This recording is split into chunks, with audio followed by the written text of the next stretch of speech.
Hello everyone. आज हम लोग देखेंगे बिहार दरोगा मिसलेनियस मॉक टेस्ट का सेट नंबर 1। इसमें हम लोग कवर करेंगे हिस्ट्री से क्वेश्चन, ज्योग्राफी से, पॉलिटी से, इकोनॉमिक्स से, इन्वायरमेंट एंड इकोलॉजी से।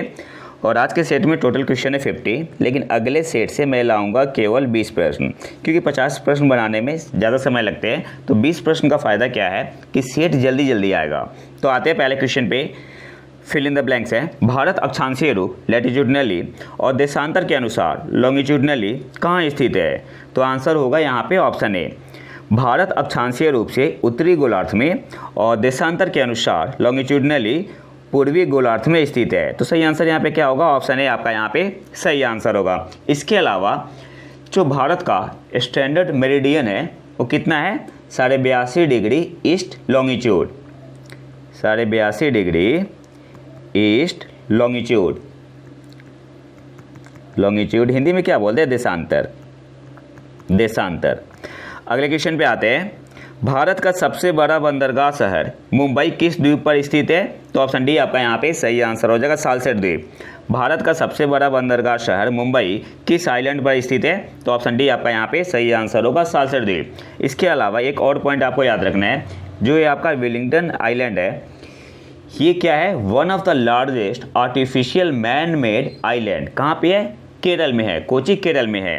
तो जो वेलिंगटन द्वीप है क्या है? आर्टिफिशियल मैन मेड आइलैंड है। आर्टिफिशियल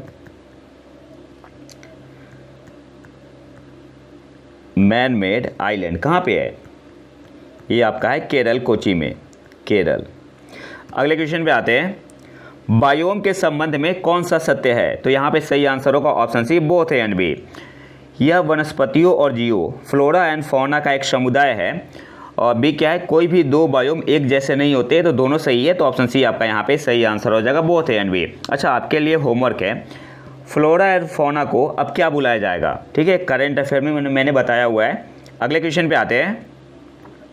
इन सीटू संरक्षण कौन सा नहीं है? तो जो नेशनल पार्क है, बायोस्फीयर रिजर्व है, कम्युनिटी फॉरेस्ट है, सब क्या है? इन सीटू है। और जो जूलॉजिकल पार्क है, प्राणी उद्यान, ये क्या है आपका? ये आपका है एक्स सीटू है। ये आपका है एक्स सीटू। तो यहाँ पे सही आंसर क्या हो जाएगा? ऑप्शन बी आपका यहाँ पे सही आंसर होगा। अगले क्वेश्चन पे आते हैं। माधव गढ़गल समिति और कस्तूरी रंगन समिति किससे संबंधित है? तो ऑप्शन ए आपका यहाँ पे सही आंसर हो जाएगा, पश्चिमी घाट का संरक्षण। माधव गढ़गल समिति और कस्तूरी रंगन समिति किससे संबंधित है? तो ऑप्शन ए आपका यहाँ पे सही आंसर हो जाएगा, पश्चिमी घाट का संरक्षण। अगले क्वेश्चन पे आते हैं। नीलगिरी बायोस्फीयर रिजर्व सबसे पहले 1986 में किस 3 राज्य के जंक्शन पर स्थापित किया गया था? तो ऑप्शन बी आपका यहाँ पे सही आंसर हो जाएगा, तमिलनाडु, कर्नाटक और केरल। अगले क्वेश्चन पे आते हैं। अच्छा, इसके अलावा आपको याद रखना है कि भारत में अभी टोटल बायोस्फीयर रिजर्व कितने हैं? तो 18 है। और भारत में बायोस्फीयर रिजर्व का विश्व नेटवर्क कितना है? तो 12 है। अगले क्वेश्चन पे आते हैं। जैविक विविधता के लिए अंतर्राष्ट्रीय दिवस, international day for biological diversity, किस दिन मनाया जाता है? तो सही आंसर यहाँ पे होगा ऑप्शन डी, 22 मई को। International day for biological diversity किस दिन मनाया जाता है? तो ऑप्शन डी आपका यहाँ पे सही आंसर हो जाएगा, 22 मई। इसके अलावा 2023 की इसकी थीम क्या है? From agreement to action, build back biodiversity. तो थीम भी आपको याद रखना है, इंपॉर्टेंट है। इसके अलावा कुछ इंपॉर्टेंट पॉइंट देख लेते हैं। संयुक्त राष्ट्र महासभा ने 2011-20 की अवधि को जैव विविधता पर संयुक्त राष्ट्र दशक, the United nation decade on biodiversity घोषित किया था।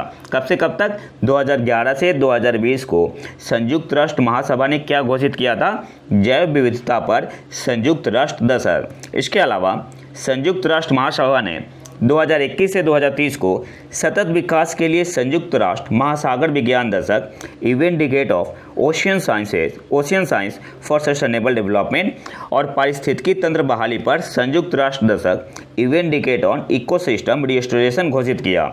तो आपको याद रखना है, संयुक्त राष्ट्र महासभा ने 2021 से 2030 को सतत विकास के लिए संयुक्त राष्ट्र महासागर विज्ञान दशक और पारिस्थितिकी तंत्र बहाली पर संयुक्त राष्ट्र दशक घोषित किया है। अगले क्वेश्चन पे आते हैं।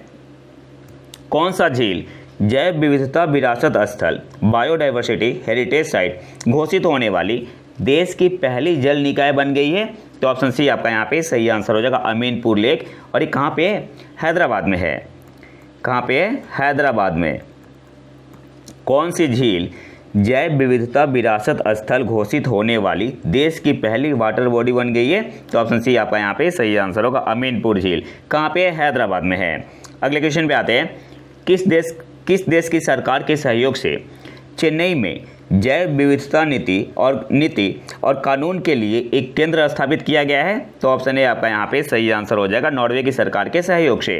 किस देश की सरकार के सहयोग से चेन्नई में जैव विविधता नीति और कानून के लिए एक केंद्र स्थापित किया गया है? तो ऑप्शन ए आपका यहाँ पे सही आंसर हो जाएगा, नॉर्वे। अगले क्वेश्चन पे आते हैं, एक पैटर्न जो एक ऐसे इलाके में विकसित होता है जिसमें एक समान लिथोलॉजी होती है। लिथोलॉजी का मतलब क्या हुआ? चट्टानों की रचना। और जहां फॉल्टिंग एंड ज्वाइंटिंग, भ्रंश और जोड़ नगण्य होते हैं, उसे क्या कहा जाता है? तो ऑप्शन बी आपका यहाँ पे सही आंसर होगा, डेंड्राइटिक या पिन्नेट जल निकासी पैटर्न। ऑप्शन बी आपका यहाँ पे सही आंसर होगा।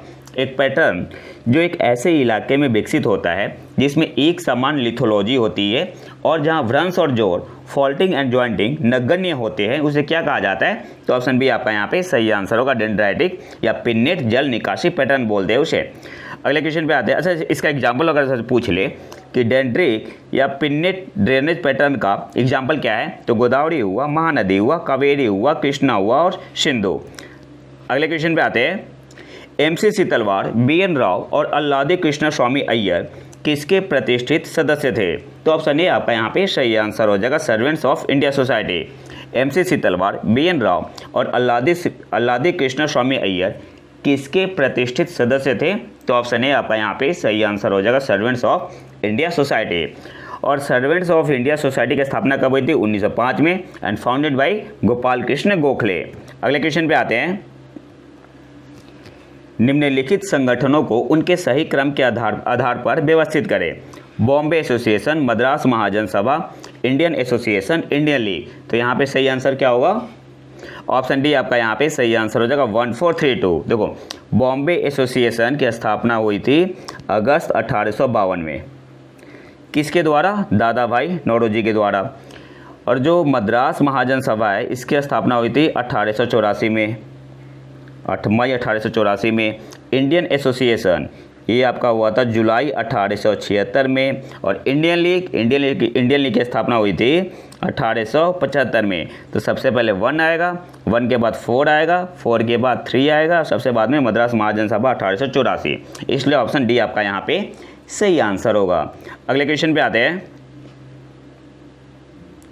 India from Curzon to Nehru किसकी पुस्तक है? तो ऑप्शन बी आपका यहाँ पे सही आंसर हो जाएगा, दुर्गादास। अगले क्वेश्चन पे आते हैं, मुगल काल के दौरान निम्नलिखित में से कौन किंग मेकर थे? तो ऑप्शन ए आपका यहाँ पे सही आंसर हो जाएगा, हुसैन अली और अब्दुल्ला। हुसैन अली और अब्दुल्ला। मुगल काल के दौरान निम्नलिखित में से कौन किंग मेकर थे? हुसैन अली और अब्दुल्ला। अगले क्वेश्चन पे आते हैं, निम्नलिखित घटनाओं का सही क्रम क्या है? अगस्त ऑफर, INA ट्रायल, भारत छोड़ो आंदोलन, रॉयल इंडियन नेवी की हड़ताल। तो यहाँ पे सही आंसर क्या होगा? ऑप्शन ए आपका यहाँ पे सही आंसर होगा, अगस्त ऑफर 8 अगस्त 1940, क्विट इंडिया मूवमेंट भारत छोड़ो आंदोलन 1942, INA trial 1945, the royal Indian navy revolt 1946। तो अब अरेंज करो तो सबसे पहले 1 आएगा, अगस्त ऑफर 1940, इसके बाद आएगा भारत छोड़ो आंदोलन 1942, INA ट्रायल 1945 और रॉयल इंडियन नेवी रेटिंग्स की हड़ताल ये आपका हुआ था 1946 में। तो ऑप्शन ए आपका यहाँ पे सही आंसर होगा। अगले क्वेश्चन पे आते हैं, 14 या 15 अगस्त 1947 को आधी रात को केंद्रीय सभा में हिंदुस्तान हमारा इकबाल का और जन गण मन किसने गाया था? तो ऑप्शन डी आपका यहाँ पे सही आंसर हो जाएगा, MS सुब्बा लक्ष्मी ने। अगले क्वेश्चन पे आते हैं, बम्बई के किस मैदान में भारत छोड़ो आंदोलन का प्रस्ताव पारित किया गया था? तो ऑप्शन ए आपका यहाँ पे सही आंसर होगा, ग्वालियर टैंक। आर्यभट्टियम के लेखक आर्यभट्ट निम्नलिखित में से किस विषय से संबंधित है?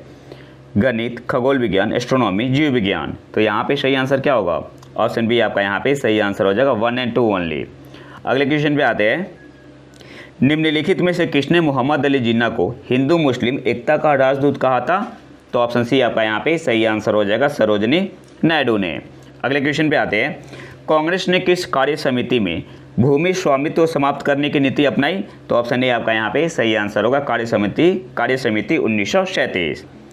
भारत में एक नया राज्य बनाने के उद्देश्य से एक विधेयक किसके द्वारा पारित किया जाना चाहिए? तो इसके लिए सिंपल मेजोरिटी की जरूरत पड़ती है। तो ऑप्शन बी आपका यहाँ पे सही आंसर हो जाएगा, संसद में साधारण बहुमत। ऑप्शन बी आपका यहाँ पे सही आंसर होगा। अगले क्वेश्चन पे आते हैं।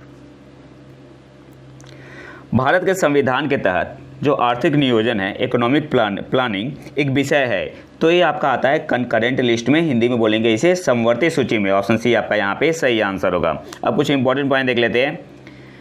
7 शेड्यूल में है, 3 लिस्ट है, यूनियन लिस्ट, स्टेट लिस्ट और कंकरेंट लिस्ट। तो यूनियन लिस्ट में पहले 97 सब्जेक्ट था, अब कितना हो गया 100। स्टेट लिस्ट में पहले था 66, अब कितना हो गया 61 हो गया, 61 हो गया है। और पहले कंकरेंट लिस्ट समवर्ती सूची में 47 सब्जेक्ट थे, अब कितना हो गया कंकरेंट लिस्ट में 52। अच्छा, ये जो पाँच नए सब्जेक्ट जुड़े थे, कौन से संविधान संशोधन थे? तो आंसर क्या होगा 1976 के 42वें संशोधन अधिनियम के माध्यम से 5 विषयों को राज्य से समवर्ती सूची में स्थानांतरित कर दिया गया। कौन से वो 5 सब्जेक्ट थे? शिक्षा, वन, जंगली जानवरों की सुरक्षा, वजन और माप और न्याय प्रशासन। जो कंकरेंट लिस्ट में पहले 47 सब्जेक्ट थे, बाद में कितना हो गया 5। तो कौन से संविधान संशोधन अधिनियम से हुआ था? तो 1976 के 42वें संशोधन अधिनियम से। ये आपसे एग्जाम में पूछ सकता है, ठीक है। एक पॉइंट और याद रखना आपको, जो कॉन्सेप्ट है कंकरेंट लिस्ट का कहाँ से लिया गया है? ऑस्ट्रेलिया से। अगले क्वेश्चन पे आते हैं। भारतीय संविधान के उद्देश्यों में से एक के रूप में इकोनॉमिक जस्टिस आर्थिक न्याय प्रदान किया गया है। तो ये आपका प्रेम्बल में भी है और डीपीएसपी में भी है। तो ऑप्शन सी आपका यहाँ पे सही आंसर हो जाएगा, बोथ ए एंड बी। अगले क्वेश्चन पे आते हैं। मौलिक अधिकारों के अंतर्गत कौन सा अनुच्छेद सीधे तौर पर बच्चों के शोषण से संबंधित है? तो ऑप्शन डी आपका यहाँ पे सही आंसर हो जाएगा, अनुच्छेद 24। अगले क्वेश्चन पे आते हैं। निम्नलिखित में से कौन सा अनुच्छेद राज्य सरकार को पंचायतों को संगठित करने का निर्देश देता है? तो ऑप्शन बी आपका यहाँ पे सही आंसर हो जाएगा, अनुच्छेद 40। भारत में किसी राज्य का मुख्यमंत्री राष्ट्रपति चुनाव में मतदान करने के लिए पात्र नहीं है यदि, तो ऑप्शन सी आपका यहाँ पे सही आंसर हो जाएगा, वह राज्य विधानमंडल के ऊपरी सदन के सदस्य है। तो क्यों? क्योंकि जो प्रेसिडेंट का इलेक्शन होता है, इसमें कौन वोट करता है? केवल इलेक्टेड मेंबर ही। अगले क्वेश्चन पे आते हैं। सदन के किस सदन द्वारा राष्ट्रपति पर महाभियोग लगाया जा सकता है? हाउस ऑफ पीपुल, इसको बोलते हैं क्या? लोकसभा। हाउस ऑफ पीपुल को लोकसभा बोलते हैं। Council of state, Rajya Sabha. तो ऑप्शन सी आपका यहाँ पे सही आंसर हो जाएगा, by any house of parliament, या तो लोकसभा से भी या राज्यसभा से भी। संसद के किस सदन द्वारा राष्ट्रपति पर महाभियोग लगाया जा सकता है, इम्पीचमेंट? तो ऑप्शन सी आपका यहाँ पे सही आंसर हो जाएगा, by any house of parliament. अगले क्वेश्चन पे आते हैं। केंद्रीय मंत्रिपरिषद सामूहिक रूप से उत्तरदायी है, तो केवल लोकसभा के लिए। ऑप्शन डी आपका यहाँ पे सही आंसर होगा। किस आर्टिकल में मेंशन है? आर्टिकल 75(3). अगले क्वेश्चन पे आते हैं। लोकसभा चुनाव के एक उम्मीदवार को अपनी जमानत राशि खोनी पड़ती है यदि उसे नहीं मिलता है, तो ऑप्शन ए आपका यहाँ पे सही आंसर होगा, 1/6 ऑफ द वैलिड वोट। अगले क्वेश्चन पे आते हैं। लोकसभा में सीटों का राज्यवार आवंटन 1971 की जनगणना पर आधारित है, यह किस वर्ष तक बरकरार है? तो ऑप्शन बी आपका यहाँ पे सही आंसर होगा, 2026 तक। अगले क्वेश्चन पे आते हैं। अपना कार्यकाल पूरा करने से पहले लोकसभा को भंग किया जा सकता है, तो ऑप्शन सी आपका यहाँ पे सही आंसर होगा, प्रधानमंत्री की अनुशंसा पर राष्ट्रपति द्वारा। अगले क्वेश्चन पे आते हैं। बहुजन हिताय बहुजन सुखाय का आदर्श वाक्य है, किसका आदर्श वाक्य है? तो ऑल इंडिया रेडियो का। ऑप्शन ए आपका यहाँ पे सही आंसर होगा। 1988 में अंतर्राष्ट्रीय युद्ध विरोधी संगठन के अध्यक्ष के रूप में एक भारतीय को नियुक्त किया गया था, तो उनका नाम क्या है? तो ऑप्शन डी आपका यहाँ पे सही आंसर होगा, नारायण देसाई। ऑप्शन डी आपका यहाँ पे सही आंसर होगा। अगले क्वेश्चन पे आते हैं। प्रोटेम स्पीकर का कार्य होता है, तो ऑप्शन बी आपका यहाँ पे सही आंसर होगा, सदस्यों को शपथ दिलाना। अगले क्वेश्चन पे आते हैं। संसद राज्य सूची के किसी भी विषय पर कानून बना सकती है जब, तो ऑप्शन बी आपका यहाँ पे सही आंसर होगा, इसका प्रस्ताव राज्य द्वारा पारित कर दिया गया है। देखो कुछ कंडीशन होता है, किस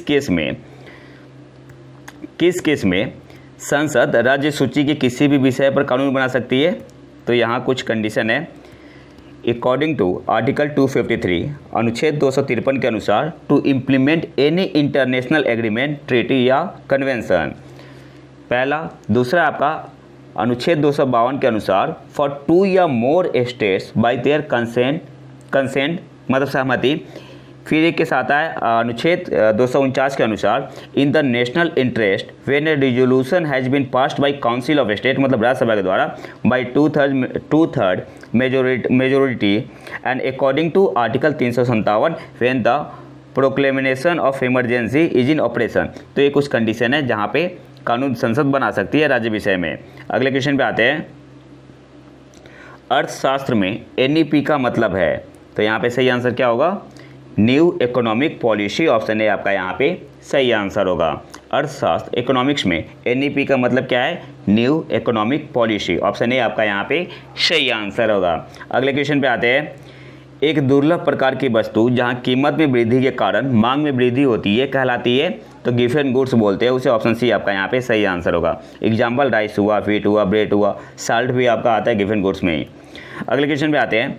पेप्सी और कोला निम्नलिखित में से किसके उदाहरण हैं? तो सही आंसर यहाँ पे होगा ऑप्शन बी सब्स्टिट्यूट गुड्स के।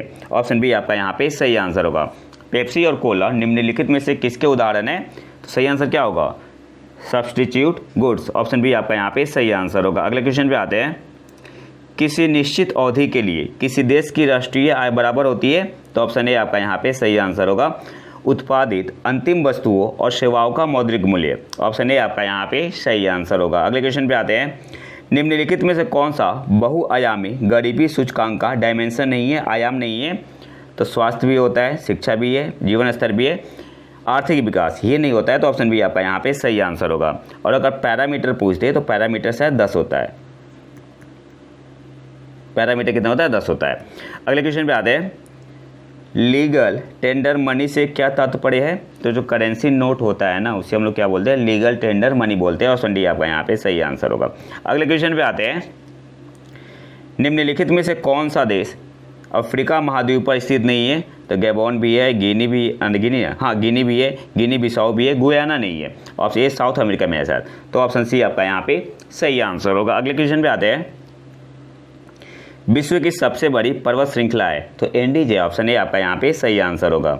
अगले क्वेश्चन पे आते हैं। ब्लैक फॉरेस्ट पर्वत स्थित है, तो जर्मनी में। ऑप्शन बी आपका यहाँ पे सही आंसर हो जाएगा। माल्टा निम्नलिखित में से किस में स्थित है? तो मेडिटेरियन सी भूमध्य सागर में। ऑप्शन बी आपका यहाँ पे सही आंसर होगा। निम्नलिखित में से कौन सी राजधानी डैन्यूब नदी के तट पर स्थित नहीं है? तो रोम स्थित है टीबर नदी के तट पर। बाकी बेलग्रेड, बुडापेस्ट और वियना डैन्यूब नदी के तट पर स्थित है। अगले क्वेश्चन पे आते हैं। हिमानी झील ग्लेशियर लेक इतास्का किस नदी का उद्गम स्थल है? तो मिसिसिपी। ऑप्शन बी आपका यहाँ पे सही आंसर होगा। निम्नलिखित में से कौन सी ठंडी महासागरीय धारा नहीं है? तो जो कैनेडिस है, हम्बोल्ट है, ओयासियो है, ये सब क्या है? कोल्ड ओशियन करंट है। और एगुलहास जो है, अगुलहास ये क्या है? आपका वार्म करंट है। और ये कहाँ पे फ्लो होता है? इंडियन ओशियन में। तो यहाँ पे सही आंसर क्या हो जाएगा? ऑप्शन डी आपका यहाँ पे सही आंसर होगा। अगले क्वेश्चन पे आते हैं। इनलैंड सी है, अंतर्देशीय समुद्र है, तो कैस्पियन सी है। ऑप्शन सी आपका यहाँ पे सही आंसर होगा। इसके अलावा का आपको याद रखना है the sea of Azov is connected with the Caspian sea through Manych canal and Volga Don canal. ठीक है, तो ये याद रखना है आपको। अगले क्वेश्चन पे आते हैं। आखिरी क्वेश्चन है। निम्नलिखित में से किस समुद्र की तट रेखा नहीं है? तो सरगासो सी। ऑप्शन बी आपका यहाँ पे सही आंसर होगा। ठीक है, तो ये तो था हमारा आज का लेक्चर। अगर आपको इसका PDF चाहिए तो आप हमारे टेलीग्राम चैनल प्रतीक एग्री को ज्वाइन कर सकते हैं। और अगर वीडियो पसंद आए तो लाइक करें और चैनल को सब्सक्राइब जरूर कर लें। मिलते हैं नए वीडियो में नए टॉपिक के साथ। तब तक के लिए नमस्कार, जय हिंद।